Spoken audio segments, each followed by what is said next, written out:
ছেলের যেমন পোশাকের প্রয়োজন আছে, মেয়েরও তেমন পোশাকের প্রয়োজন আছে। ছেলের যেমন থাকা খাওয়ার ব্যবস্থা আছে, ঘর বাড়ির দরকার আছে, মেয়েরও ঘর বাড়ির দরকার আছে। তাহলে এখানে আল্লাহ তাআলা মেয়েকে দিল অর্ধেক আর ছেলেকে দিল ডাবল। তাহলে তো ইসলাম এখানে মেয়েদের সাথে মেয়েদের উপর বৈষম্য করেছে, মেয়েদের উপর জুলুম করেছে। সর্বপ্রথম এই কথাটা আমাদের বাংলাদেশে তুলেছিল তাসলিমা নাসরিন। যুক্তিটা খুব সুন্দর, যুক্তি খুব সুন্দর, শুনতে ভালো লাগে। আসলেই তো মেয়ে যেভাবে সন্তান, ছেলেও সেইভাবেরই সন্তান। মেয়েরও পোশাকের প্রয়োজন আছে, ছেলেরও পোশাকের প্রয়োজন আছে। তাহলে ছেলে কেন ডাবল পাবে, মেয়ে কেন এক অংশ পাবে? খুব সুন্দর। সুবহানাহু ওয়া তাআলা লাহুল হামদু ফিল উলা ওয়াল আখিরাহ ওয়া হুয়া আলা কুল্লি শাইইন কাদির। اللهم إنا نشهدك ونشهد ملائكتك وحملة عرشك وجميع خلقك أنك أنت الله لا إله إلا أنت فهو الواحد الأحد الفرد الصمد الذي لم يلد ولم يولد ولم يكن له كفوا أحد. ونشهد أن سيدنا وسندنا وحبيبنا وحبيب ربنا وطبيبنا وطبيب قلوبنا ومولانا محمدا عبد الله ورسوله. أما بعد فأعوذ بالله من الشيطان الرجيم. بسم الله الرحمن الرحيم.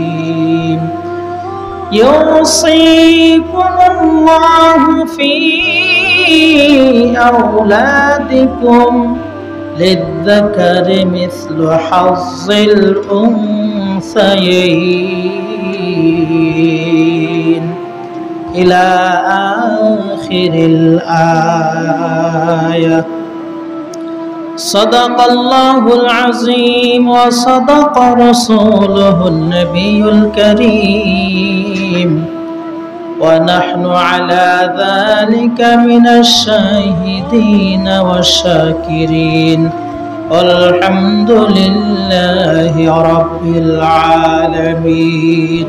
لا إله إلا الله لا إله إلا الله لا إله إلا الله لا إله إلا الله لا إله إلا الله لا إله إلا الله لا إله إلا الله محمد رسول الله صلى الله عليه وسلم. মুআজ্জাজ মুকাররম সম্মানিত মুসল্লিয়ানে কেরাম, সর্বপ্রথম আল্লাহর দরবারে শুকরিয়া জ্ঞাপন করি যে মহান রব্বুল আলামিন আমাদেরকে সপ্তাহের শ্রেষ্ঠতম দিন পবিত্র জুমার দিনের জুমার নামাজ আদায়ের উদ্দেশ্যে আল্লাহর ঘরে আসার বসার তৌফিক দান করেছেন। জবান খুলে শুকরিয়া আদায় করি আলহামদুলিল্লাহ। সম্মানিত মুসলিম কেরাম, পবিত্র কোরআনে কারিমের সূরা নিসার 11 নম্বর আয়াতের থেকে প্রাথমিক একটা অংশ তেলাওয়াত করেছি।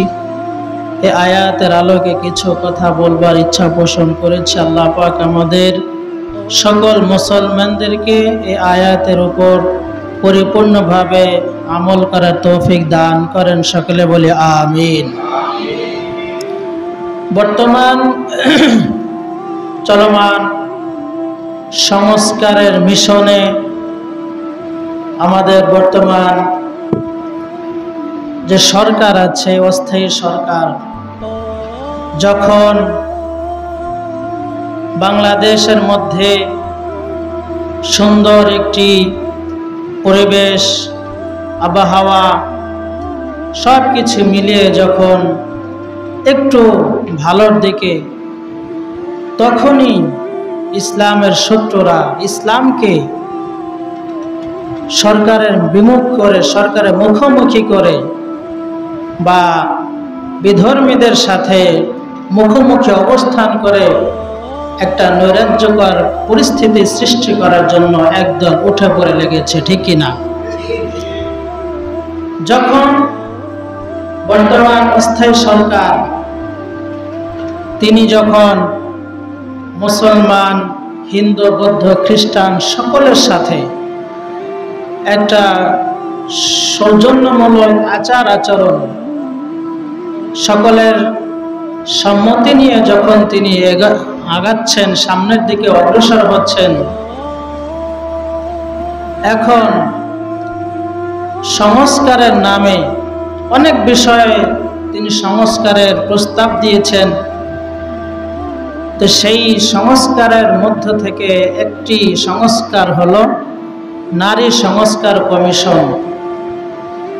তো এই নারী সংস্কার কমিশনের যে প্রস্তাবনা সরকারের হাতে জমা দিয়েছে, এর মধ্যে প্রায় 30 থেকে 32টি তাদের আবেদন কোরআন ও হাদিসের সাথে সরাসরি সাংঘর্ষিক, অথচ তারা দাবি করে মুসলমান, মুখে বলে তারা মুসলমান, কিন্তু মুসলমানিত্ব কোন সময় যে দূর হয়ে যায়, ঈমান কখন হারা হয়ে যায়, সেগুলো তাদের খবর নেই। যেমন মনে করুন, নামাজ পড়তে গেলে ওযু লাগে, আবার এই ওযু ছুটেও যায় কি না? নামাজ পড়তে গেলে যেমন পবিত্রতা লাগে, ওযু লাগে, এই পবিত্রতা আবার ছুটেও যায়। সেগুলো আমরা চিহ্নিত করতে পারি, চিহ্নিত করে আবার আমরা পুনরায় ওযু করি। কেন ওযু করি? যে নামাজ শুদ্ধ হওয়ার জন্য, কোরআন তেলাওয়াত করার জন্য, কোরআন শরীফ স্পর্শ করার জন্য, মসজিদে আসার জন্য আমরা পবিত্র হই।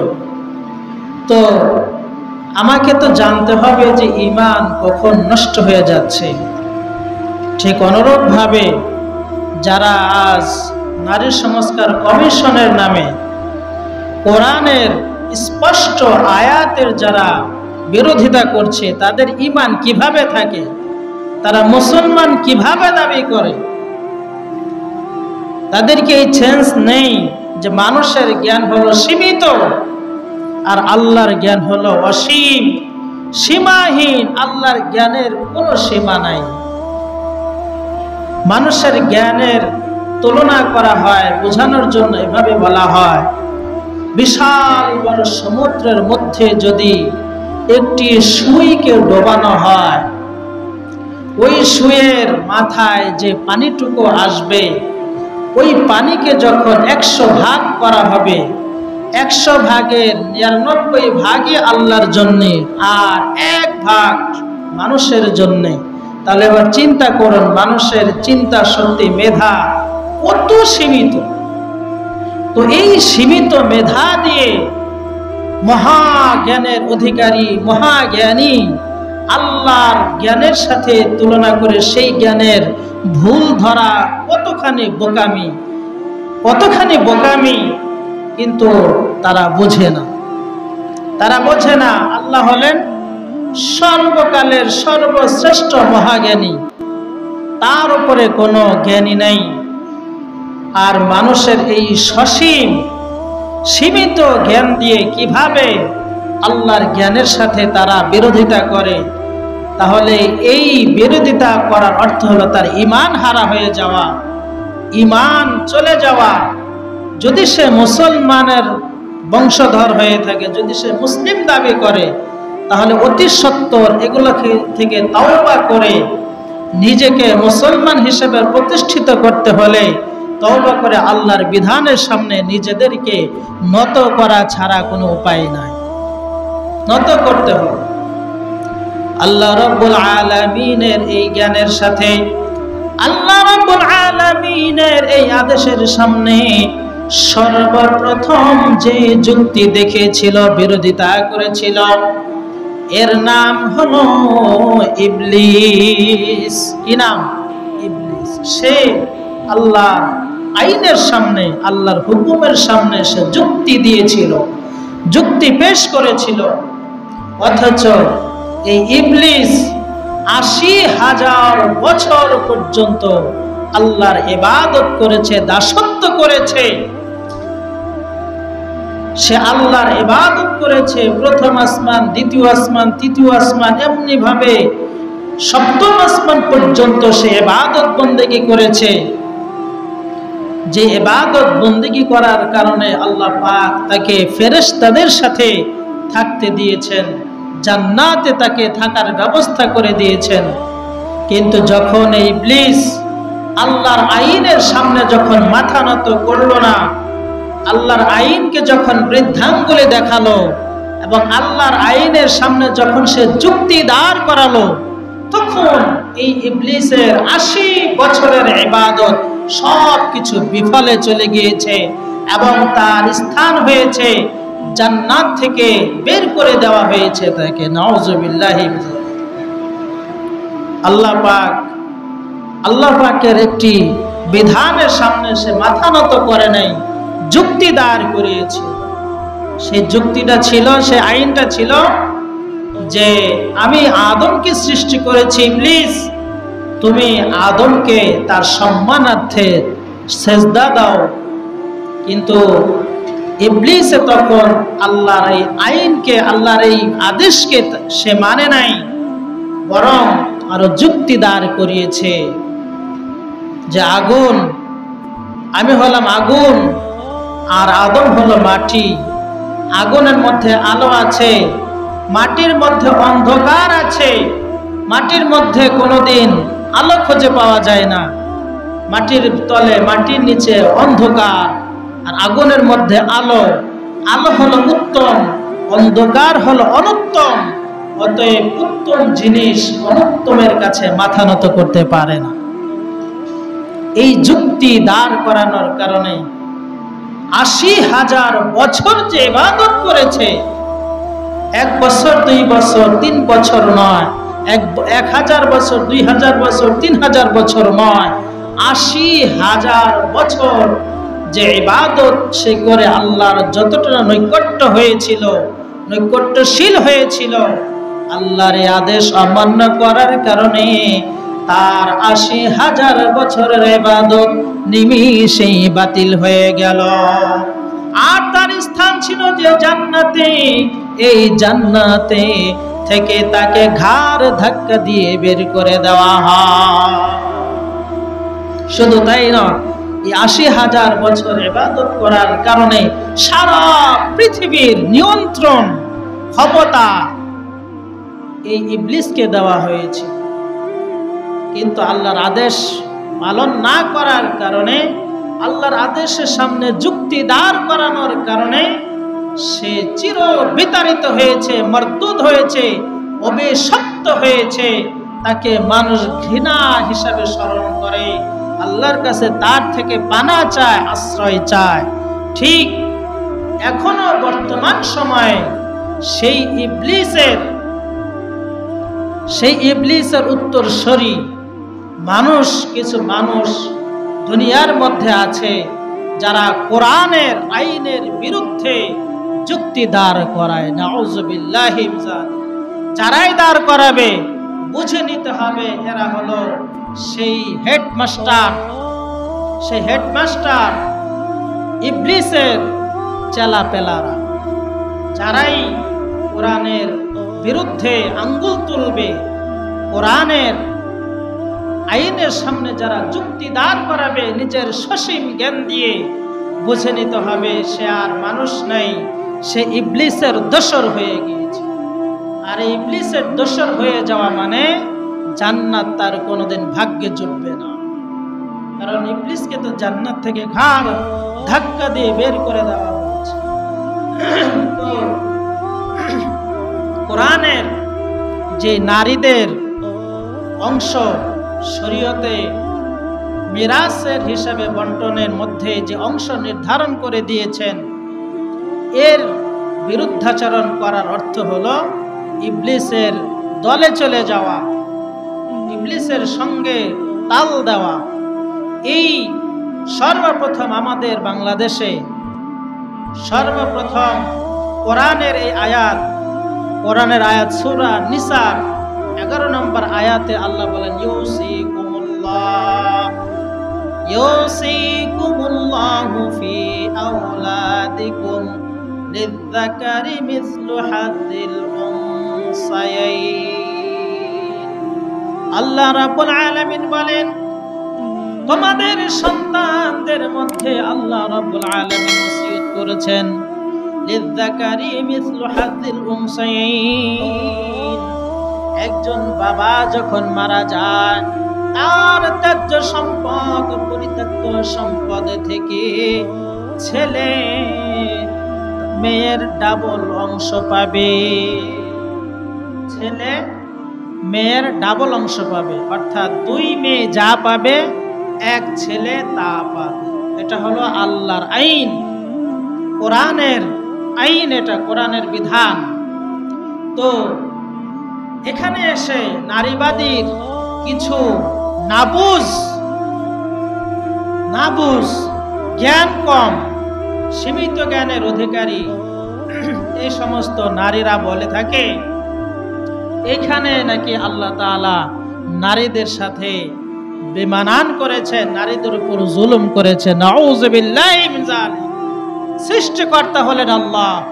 আল্লাহ রাব্বুল আলামিন কার কতটুকু অংশ দিলে কার জন্য ভালো হবে সবচাইতে সর্বজ্ঞানী আল্লাহ তাআলা ভালো জানেন নাকি মানুষ ভালো জানে? আল্লাহ ভালো জানেন। সৃষ্টি করলেন আল্লাহ, অংশ নির্ধারণ করে দিলেন আল্লাহ। আল্লাহর মাখলুকের প্রতি আল্লাহর যে বিধান দিলেন, এই বিধানের উপর তো আল্লাহ রাব্বুল আলামিন মানুষের উপর জুলুম করেন না। আল্লাহ তাআলা মানুষের উপর জুলুম করেন না। তাহলে এই সসীম জ্ঞানের মানুষেরা আল্লাহর কলামের, আল্লাহর বাণীর সাথে কালামের বিরুদ্ধে কথা বলল, তো বোঝা গেল যে সে আসলে মুসলমান নয়, সে হলো ইবলিসের চেলাপেলা, ইবলিসের বংশধর। এর স্থান হবে জাহান্নাম। তো সর্বপ্রথম এই আয়াতের বিরুদ্ধাচরণ করলো, যুক্তি দাঁড় করালো। যুক্তিটা খুব সুন্দর, কানে শুনতে ভালো লাগে, কিন্তু বাস্তবতা হলে সম্পূর্ণ বিপরীত। তো সর্বপ্রথম এই আয়াতের বিরুদ্ধে কথা বলল আমাদের বাংলাদেশের ময়মনসিংহ জেলার তাসলিমা নাসরিন। তাসলিমা নাসরিন যখন এই আয়াতের বিরুদ্ধে কথা বলল, যুক্তি দাঁড় করালো কি ছেলে যেমন বাবার সন্তান, মেয়েও তেমন বাবার সন্তান। ছেলের যেমন পোশাকের প্রয়োজন আছে, মেয়েরও তেমন পোশাকের প্রয়োজন আছে। ছেলের যেমন থাকা খাওয়ার ব্যবস্থা আছে, ঘর বাড়ির দরকার আছে, মেয়েরও ঘর বাড়ির দরকার আছে। তাহলে এখানে আল্লাহ তাআলা মেয়েকে দিল অর্ধেক আর ছেলেকে দিল ডাবল। তাহলে তো ইসলাম এখানে মেয়েদের সাথে, মেয়েদের উপর বৈষম্য করেছে, মেয়েদের উপর জুলুম করেছে। সর্বপ্রথম এই কথাটা আমাদের বাংলাদেশে তুলেছিল তাসলিমা নাসরিন। যুক্তিটা খুব সুন্দর, যুক্তি খুব সুন্দর, শুনতে ভালো লাগে। আসলেই তো মেয়ে যে বাবার সন্তান, ছেলেও সেই বাবারই সন্তান। মেয়েরও পোশাকের প্রয়োজন আছে, ছেলেরও পোশাকের প্রয়োজন আছে, তাহলে ছেলে কেন ডাবল পাবে, মেয়ে কেন এক অংশ পাবে? খুব সুন্দর যুক্তি। কিন্তু এ তো বাহ্যিক দৃষ্টিকোণ থেকে তারা এই কথাগুলো বলেছে, কিন্তু আল্লাহ রাব্বুল আলামিন তো মহাজ্ঞানী। আল্লাহ তো মহাজ্ঞানী, তিনি তো ভালো জানেন কার অংশ কতটুকু। তো তারা এই আয়াতের বিরুদ্ধাচরণ করে বলে যে পুরুষ আর নারীর মধ্যে বৈষম্য করা হয়েছে, সমান সমানের দাবি তারা করেছে। পুরুষ যা পাবে একটা মেয়েও তা পাবে, এ হলো তাদের দাবি, সমান সমানের দাবি, সম অধিকার। কিন্তু নাদান মূর্খেরা বোঝে না, ইসলাম তো নারীদেরকে সমান অধিকার দেয় নাই, বরং অগ্রাধিকার দিয়েছে। কি অধিকার? অগ্রাধিকার, সমানের চাইতেও বেশি দিয়েছে। কিন্তু নাদান মূর্খ এই নারীবাদীরা বোঝে না। যদি বুঝতো তাহলে তার এই ধরনের কথা বলতো। ইসলামী ইসলামী নীতি, ইসলামী আইন সম্পূর্ণ সব দিক দিয়ে বিবেচনা যদি করে, তাহলে এই প্রশ্ন তাদের কাছে আসার কথা না, উত্থাপিত হওয়ার কথা না। একটা মেয়ে মানুষের ইসলামী ল বুঝেন, ইসলামী ল হলো একটা মেয়ে মানুষ আর একটা ছেলে মানুষ। একটা ছেলে একটা মেয়ে যদি কোনো সংসারে থাকে, বেশি থাকতে পারে, ধরুন একটা ছেলে একটা মেয়ে আছে, তাহলে ইসলামী ল হলো যে এই সন্তান, এই ছেলে সন্তানকে বালেগ হওয়া পর্যন্ত তার ভরণ পোষণের দায়িত্ব থাকবে বাবা। কি পর্যন্ত? বালেগ হওয়া পর্যন্ত। একটা ছেলে বালেগ হয় কত বছরে? সর্বোচ্চ 14 বছর। সর্বোচ্চ 14 বছর। 14 বছরের ভরণ পোষণের দায়িত্ব হলো বাবা। এরপরে যদি বাবা দেয় তাহলে সেটা হবে ইহসান, দয়া। কিন্তু বাবার উপর দায়িত্ব হলো 14 বছর পর্যন্ত তার ভরণ পোষণ, তার খোঁজ খবর, তার পোশাক পরিচ্ছদ, খাওয়া দাওয়ার ব্যবস্থা করা হলো দায়িত্ব বাবার। কয় বছর পর্যন্ত? বালেগ হওয়া পর্যন্ত। একটা ছেলে সাধারণত 14 বছরে বালেগ হয়। তো এই হলো ছেলের বিধান। আর মেয়ের ক্ষেত্রে কি বিধান? মেয়ের ক্ষেত্রে বিধান রাখা হয়েছে, একটা মেয়ে যতক্ষণ না অন্য কোনো পুরুষের হাতে বিবাহের মাধ্যমে তুলে দেওয়া না হয়, ততক্ষণ পর্যন্ত এই মেয়ের ভরণ পোষণ, শিক্ষা দীক্ষার ইত্যাদির যাবতীয় ব্যবস্থা হলো বাবার। তাহলে কত বছর পর্যন্ত? একটা মেয়েকে বিবাহ দেওয়া পর্যন্ত। একটা মেয়েকে বিবাহ দেওয়া পর্যন্ত। তাহলে মেয়েকে বিবাহ দিতে হলে কম পক্ষে তো 15 বছর, 14 বছর, 15 বছর বা বেশি হলে সরকারি আইন অনুযায়ী 18 বছর। 18 বছর পর্যন্ত বাবা তার এই মেয়ের ভরণ পোষণের দায়িত্ব পালন করবে। এরপরে যখন এই মেয়েটা শ্বশুর বাড়ি যাবে, যখন তার বিবাহ দেওয়া হবে, তখন এই মেয়ের যাবতীয় খরচ, পোশাক পরিচ্ছদ, থাকা খাওয়ার জায়গা, সমস্ত কিছুর দায়ভার বহন করার দায়িত্ব হলো স্বামীর। এই স্বামী যদি মারা যায় তাহলে সন্তান আছে, সন্তানের দায়িত্ব। এই সন্তান যদি মারা যায় তাহলে ওই শ্বশুর আছে, শ্বশুরের দায়িত্ব যদি ওই বাড়িতে থাকে। শ্বশুর যদি না থাকে তাহলে দাদা শ্বশুর। এমনি ভাবে যদি এই কেউ না থাকে তাহলে এই বিধবা নারীর জিম্মাদার হলে ইসলামী রাষ্ট্রীয় কোষাগার থেকে এই বিধবা নারীর ব্যবস্থা করবে। তাহলে ইসলাম নারীকে ঠকালো না জিতালো? সব জায়গাতেই নারীর অগ্রাধিকার দেওয়া হয়েছে। আবার যখন এই নারীকে বিবাহ দেওয়া হয় তখন সেখানে মহারানা হিসাবে তার একটা অংশ নির্ধারিত আছে। মোহর দেওয়া ছাড়া কোনো বিবাহ হয় না। মোহরের কথা উল্লেখ করতে হয়, মোহর দেওয়া ছাড়া স্ত্রীর গায়ে স্পর্শ করা যায় না। তাহলে এখানেও নারীকে এখানে জেতানো হলো।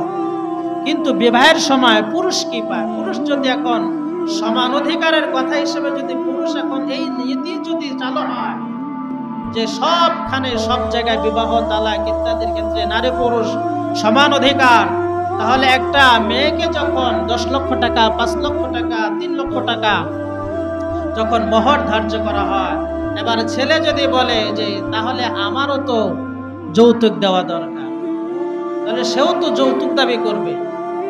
কিন্তু এটা তো ইসলামী নিয়ম না, এটা তো ইসলাম সমর্থন করে না। যৌতুক নেওয়া তো ইসলামে হারাম, নিষেধ। তাহলে ইসলামী ল হলো মেয়েদের বিবাহ দেওয়ার সময় তারা সম্পদ পাইল, বাবার বাড়ি থেকে পাইল, বাবার ইন্তেকালের পরে বাবারটা পাইল, ছেলেরটা পাবে, স্বামীরটা পাবে। তাহলে সে সব জায়গা শুধু পাই, কিন্তু তার ব্যয় নাই, তার ব্যয় নাই, ব্যয় থাকলেও অল্প। কিন্তু একজন ছেলে, একজন পুরুষ, সে যখন এই বাবার সম্পত্তি পাবে, যদি তার সাথে অবিবাহিত বোনটা থাকে, মনে করুন একটা বাবা মারা গিয়েছে, তার 3 লক্ষ টাকা রেখে গেছে, তাহলে নিয়ম অনুযায়ী, ইসলামী নীতি অনুযায়ী ছেলে পাবে 2 লক্ষ আর মেয়ে পাবে 1 লক্ষ। এখন আমরা বছর শেষে যখন আমরা হিসাব করি, ব্যালেন্স শিট তৈরি করি, তখন আমরা কিন্তু আয় আর ব্যয় এই দুটাকে সমন্বয় করে উদ্বৃত্ত যদি থাকে ওটাকে বলা হয় আয় হয়েছে, লাভবান হয়েছে। তাহলে এবার চিন্তা করুন, একটা মেয়ে পেল 1 লক্ষ টাকা আর একটা ছেলে পেল 2 লক্ষ টাকা। এখন এই বোন, তারা ভাই বোন, এখন এই বোনকে লেখাপড়া, তার বিবাহের আগ পর্যন্ত খরচ আদিতে চলে গেল 50 লক্ষ টাকা। এরপরে তার বিবাহ দেওয়ার মধ্যে খরচ হলো 50 লক্ষ। তো কত লক্ষ গেল? 50,000। 50,000 গেল তার ভরণ পোষণ করতে। বাড়িতে যতদিন আছে ততদিন দায়িত্ব হলো ভাইয়ের। তাহলে খাওয়া দাওয়া, থাকার ইত্যাদি যাবতীয় ব্যবস্থা করবে ভাই। তাহলে ভাই যখন তার ব্যবস্থাপনা করতে গিয়ে 50,000 টাকা ব্যয় হয়ে গেল, তার বিবাহ শাদীতে কমপক্ষে হলো 50,000 টাকা খরচ হয়ে গেল। তাহলে ভাইয়ের কয়েক লাখ গেল, 1 লাখ চলে গেল। এরপরে এই মেয়েটা বাবার থেকে পাইলো 1 লক্ষ, যখন তাকে বিবাহ দিল স্বামীর থেকে পাইলো মোহর, ধরেন না 5 লক্ষ, 2 লক্ষ, 3 লক্ষ যাই পাক, সে মনে করেন কমপক্ষে আমরা ধরি 1 লক্ষ টাকাই পাইল। তাহলে বাবার থেকে পাইলো 1 লক্ষ, স্বামীর থেকে পাইলো 1 লক্ষ, কয় লক্ষ হলো? 2 লক্ষ। এখন এই ছেলে যখন বিবাহ করতে গেল, নিজের জন্য বিবাহ করার জন্য তার প্রয়োজন, তখন সে যখন বিবাহ করতে গেল, তো বিবাহ করার সময় তার সেই স্ত্রীকে মোহর হিসেবে দিতে হলো মনে করেন 1 লক্ষ টাকা। 1 লক্ষ টাকা।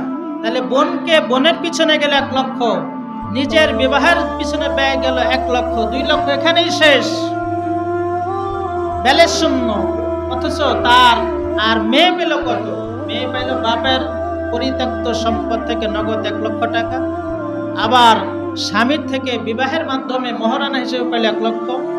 আবার ওই স্বামী যদি মারা যায়, স্বামীর সম্পত্তি থেকে আবার সে পাবে সেখান থেকে আরো টাকা পয়সা বা অর্থ সম্পদ। তাহলে মেয়ে তো শুধু পাচ্ছেই, তার তো কোনো খরচ নেই, খরচের খাত নাই। তাহলে এখানে মেয়ে লাভবান হলো না ছেলে লাভবান হলো? মেয়ে লাভবান হলো। মেয়েকে ইসলামে নারীকে রাখা হয়েছে কিসের মর্যাদা? রানীর মর্যাদায়। নারীকে রাখা হয়েছে রানীর মর্যাদা।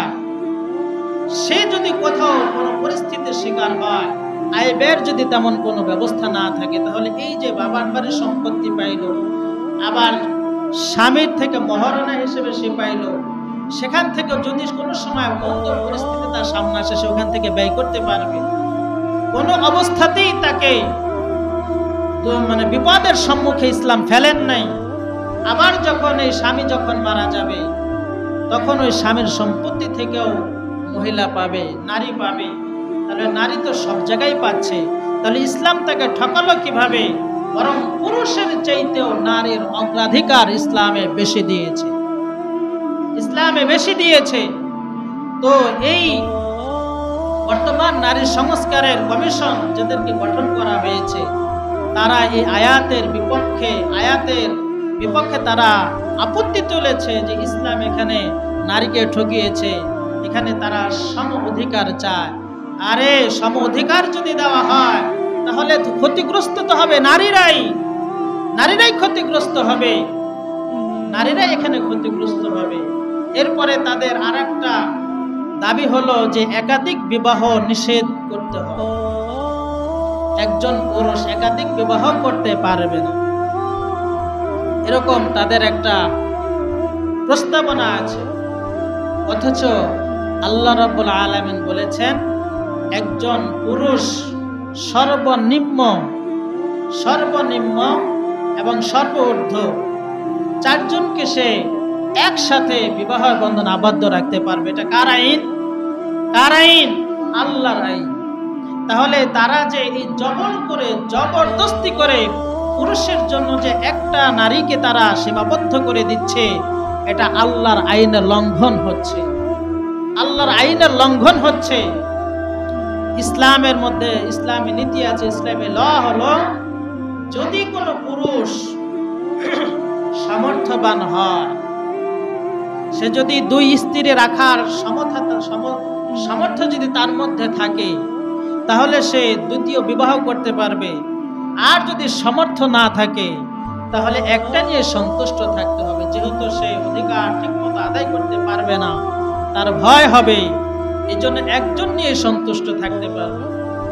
কিন্তু এই যে তারা একজনকে সীমাবদ্ধ করে দিচ্ছে, সীমাবদ্ধ করার কারণে আল্লাহর আয়াতের বিরোধিতা হচ্ছে। এছাড়া আরো আমাদের বর্তমান পরিস্থিতি অনুযায়ী, দেশের পৃথিবীর অবস্থা অনুযায়ী নারীর পুরুষের তুলনায় নারীর সংখ্যা বেশি। জরিপ করা হয়েছে পুরুষের তুলনায় নারীর সংখ্যা বেশি। তাহলে এবার যদি এই একজন পুরুষ একজন নারীকে নিয়েই যদি তার সংসারের ভিতরে গণ্ডীভূত করে রাখা হয়, তাহলে বাকি নারীরা কোথায় যাবে? অন্যান্য নারীরা থাকবে কোথায়? তাদের দায়িত্বভার কে নিবে? তাদের ছায়া দেবে কে? এগুলো তো তারা চিন্তা করে। এই জন্য ইসলাম বিধান রেখেছে যে 4 জনকে তারা বিবাহ বন্ধন আবদ্ধ রাখতে পারবে। এই বিবাহ বন্ধন আবদ্ধ রেখে 4 জনকে যদি তারা ভরণ পোষণ দান করে, খরচ আদি দেয়, তাহলে তো এতে করে একজন নারী তার আশ্রয় পেল, সে একটা ভরসার জায়গা পেল, তার উপর একটা ছায়া থাকলো। কিন্তু এই নারীবাদীরা সেই জিনিসটা বুঝতে চায় না, তারা একজনকে দিয়েই সীমাবদ্ধের মধ্যে রেখে দিয়েছে। তো এটার দ্বারা আল্লাহর আইন যে একজন মুসলমান সামর্থ্যবান একজন পুরুষ যদি সে একাধিক বিবাহ করার সামর্থ্য থাকে, তাহলে তারা করতে পারবে। এটা ইসলাম, এই অধিকার ইসলাম দিয়েছে। এটা পুরুষের অধিকার, এটা পুরুষের অধিকার ইসলাম দিয়েছে। তাহলে এই অধিকারকে ক্ষুণ্ণ করার তুমি কে? তুমি কে? যে একজন পুরুষের যে অধিকার আল্লাহ তাআলা দিলেন, একাধিক বিবাহের সুযোগ, এটা মুসলমানের একজন মুসলমান পুরুষের একটা হক, একটা অধিকার আল্লাহ তাআলা দিয়েছে। এটা তো তুমি বাধা দিতে পারো। পাকিস্তানের একটি মেয়েকে জিজ্ঞাসা করা হয়েছিল, পাকিস্তানের একটা ঘটনা, আচ্ছা যে তোমার স্বামী তো 2বার বিবাহ করলো, এতে করে তোমার কি মতামত? তোমার এখানে কোনো মতামত আছে কিনা?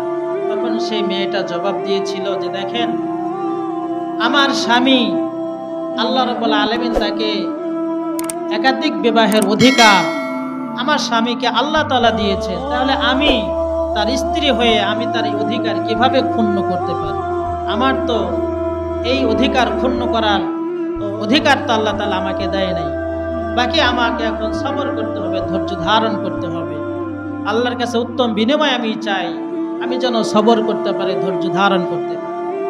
এই হবে একজন নারীর কথা, যেটা তো একজন আমার স্বামীর অধিকার আল্লাহ তাআলা দিয়েছেন। কে দিয়েছেন অধিকার? আল্লাহ তাআলা দিয়েছেন।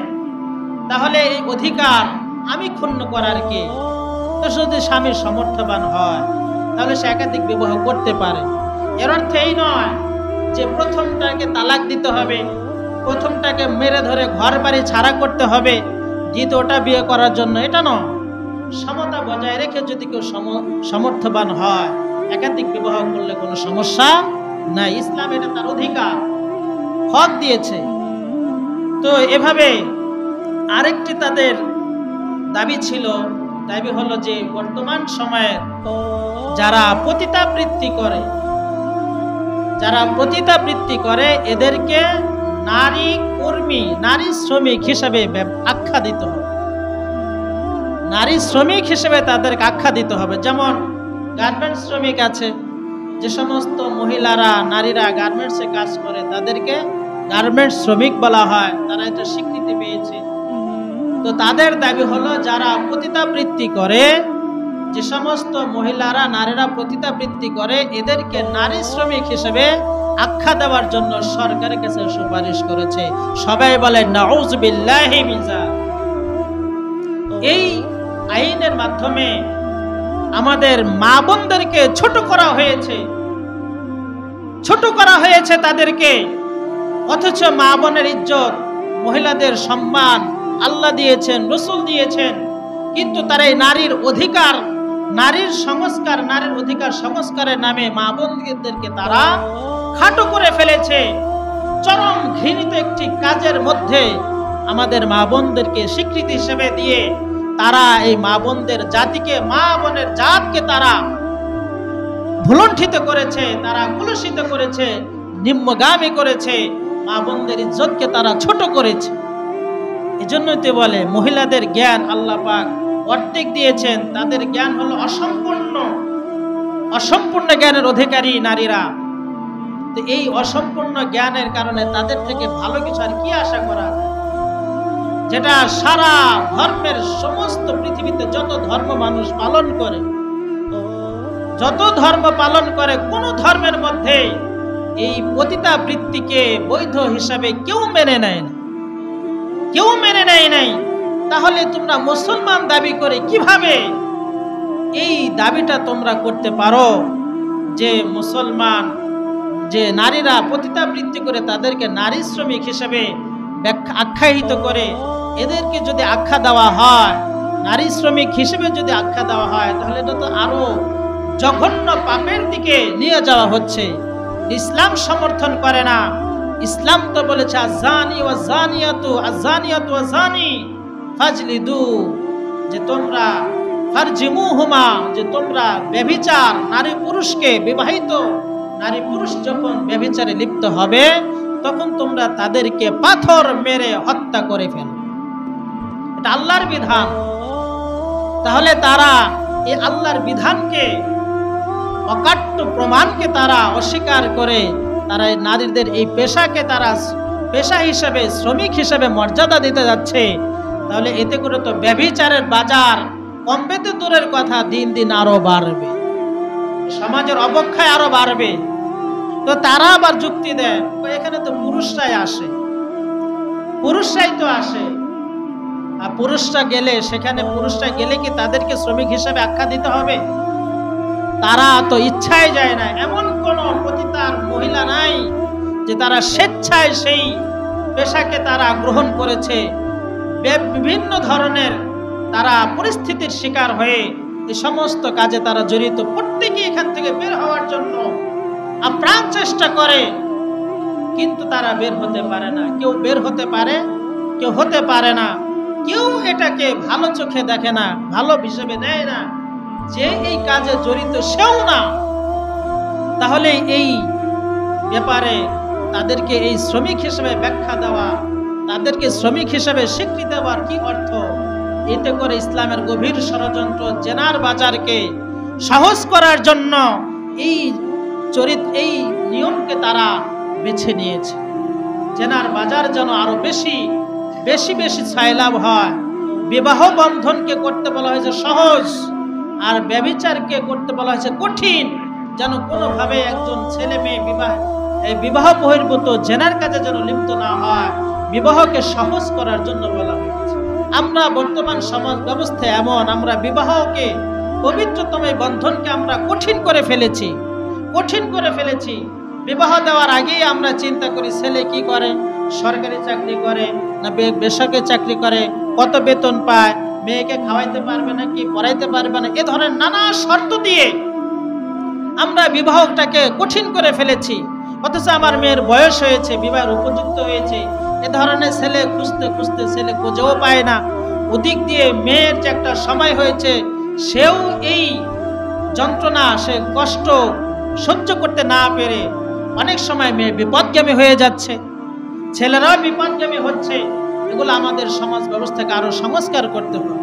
বিবাহকে করতে বলা হয়েছে সহজ, যত সহজ বিবাহ করা যায়, ভরণ পোষণ, খাবার দাবার, দায়িত্ব, এগুলো আমরা অত বেশি কিছু না দেখে কোন রকম ডাল ভাত খেতে পারে কিনা এরকম ভালো বংশ দেখে বিবাহটা দিয়ে দিলেই হয়। কিন্তু ভালো চাকরিজীবী, সরকারি চাকরিজীবী, ভালো বেতনের চাকরিজীবী, এগুলো খুঁজতে খুঁজতে, ভালো বংশ খুঁজতে খুঁজতে ওদিক দিয়ে মেয়ে ড্রাইভার নিয়ে পালায় চলে গেছে। এরকম ইতিহাস আছে না নাই? আছে, অনেক আছে। সিএনজি ড্রাইভার নিয়ে পালায় গেছে, নিজের বাড়ির গাড়ির ড্রাইভারের সাথে পালায় গেছে। এত ভালো বংশ খুঁজতে খুঁজতে এই ধরনের পরিস্থিতিগুলো আমাদের তৈরি হয়ে গিয়েছে, ব্যভিচারে লিপ্ত হচ্ছে। এজন্য এগুলো থেকে আমাদেরকে বেরিয়ে আসতে হবে।